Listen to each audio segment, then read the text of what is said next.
How to add a countdown timer in Shopify store.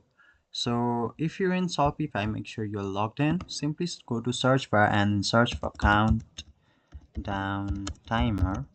So once you press on that, here you can see two countdown timer. Let's go with the second one because that works more efficiently. From here, you wanna go ahead and install it. So again, you'll have to confirm your installation once the page loads. So simply wait for it till it loads. So simply confirm your installation. Once you confirm your installation, here you will be loaded with a screen that would look like this. So here you can see essential countdown timer, and then you can see there are setup guide, open theme settings, and then you can find your settings. Here are different option, you might go for it. So you're currently free, you can go ahead and press on this create a new timer. So you can create a timer according to your wish for product page and different other things.